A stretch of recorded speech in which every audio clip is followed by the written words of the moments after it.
పానీపూరి బండి దగ్గర చాట్ చూసాం కదా. ఇప్పుడు మనం కూడా ఇంట్లో కూడా తయారు చేసుకోవచ్చు. ఇప్పుడు చాట్ మసాలా చేసుకుందామా. ఇప్పుడు ప్యాన్ తీసుకుని స్టవ్ ఆన్ చేసుకొని ఎండుమిర్చి, ధనియాలు 2 స్పూన్లు, సోంపు 2 స్పూన్లు, జీలకర్ర 2 స్పూన్లు వేసి అన్ని వేయించుకోవాలి. వేయించిన తర్వాత మిక్సీ జార్ తీసుకుని గ్రైండ్ చేసుకుని పక్కన పెట్టుకోండి. ఈ చాట్ మసాలా పానీపూరి గాని, సమోసా రగడ, బేల్ పూరి, సలాడ్ లో కూడా ఉపయోగపడుతుంది. 3 ఆలు తీసుకుని పీల్ చేసుకున్న తర్వాత ఇప్పుడు కుక్కర్ తీసుకుని ఆ కుక్కర్ లో ఈ పీల్ చేసిన పొటాటోస్ వేసుకుని నీళ్లు పోసుకుని ఉప్పు వేసుకోవాలి. వేసి మూత పెట్టి విజిల్ పెట్టి స్టవ్ వెలిగించుకుని పొయ్యి మీద పెట్టుకుని 3 విజిల్స్ రావాలి. వచ్చిన తర్వాత పక్కన పెట్టుకోండి. ఇప్పుడు జార్ తీసుకుని బ్రెడ్ గ్రైండ్ చేసుకుని ఒక బౌల్ లో వేసుకుని పక్కన పెట్టుకోండి. ఇంకొక బౌల్ తీసుకుని 2 స్పూన్లు కార్న్ ఫ్లవర్, 2 స్పూన్లు మైదా తీసుకుని వాటర్ లో కలుపుకోవాలి. కలుపుకుని అది కూడా పక్కన పెట్టుకోండి. ఇప్పుడు పొటాటో ఉడికింది కదా, ఆ పొటాటోని స్మాష్ చేసుకోవాలి. చేసిన తర్వాత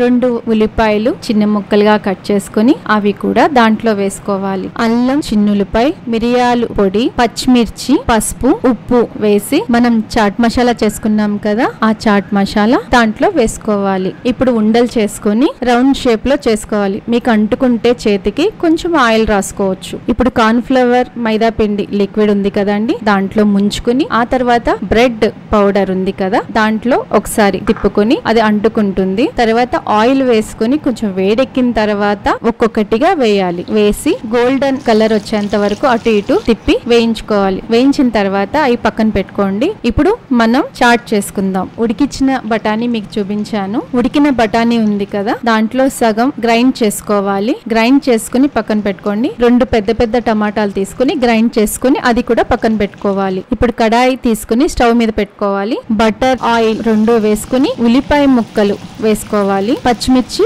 వేసుకోవాలి. వేయించిన తర్వాత అల్లం చిన్నులపై వేసుకోవాలి. వేసి ఒకసారి గరిటితో తిప్పుకోవాలి. టమాటా ప్యూరీ వేసుకోవాలి. పసుపు, కారం, ఉప్పు, చాట్ మసాలా వేసుకుని ఒకసారి కలుపుకోవాలి. విడిగా కూడా బఠానీలు తీసుకున్నాము, అవి కూడా వేసుకోవాలి. గ్రైండ్ చేసుకున్నాం కదండి బఠానీ, వేసుకున్న తర్వాత ఒకసారి కలుపుకుని తర్వాత ఒక గ్లాస్ నీళ్లు పోసుకోవాలి. పోసి 5 నిమిషాలు మగ్గిన తర్వాత స్టవ్ ఆఫ్ చేసి ఇప్పుడు ఒక ప్లేట్ తీసుకుని ఆ ప్లేట్ లో ఇప్పుడు చాట్ వేసుకోవాలి. వేసిన తర్వాత రెడ్ తురుముకోవాలి. తురిమింది ఆ పైన నేను చూపించిన విధంగా వేసుకోండి. తర్వాత ఉల్లిపాయలు వేసుకోవాలి. కొత్తిమీర వేసుకోవాలి. పల్లీలు కూడా వేసుకోవచ్చు, నేను వేసాను. ఇప్పుడు మనం కట్లెట్ చేసుకున్నాం కదా, ఆ కట్లెట్ కూడా మధ్యలో పెట్టుకుని ఇప్పుడు చాట్ కూడా దాని పైన వేసుకుని వేడి వేడిగా తింటే చాలా బాగుంటది. నిమ్మకాయ రసం కూడా వేసుకోవచ్చు, నేను వేయలేదు. పిల్లలకి పెద్దలకి ఎవరికైనా చాట్ అంటే చాలా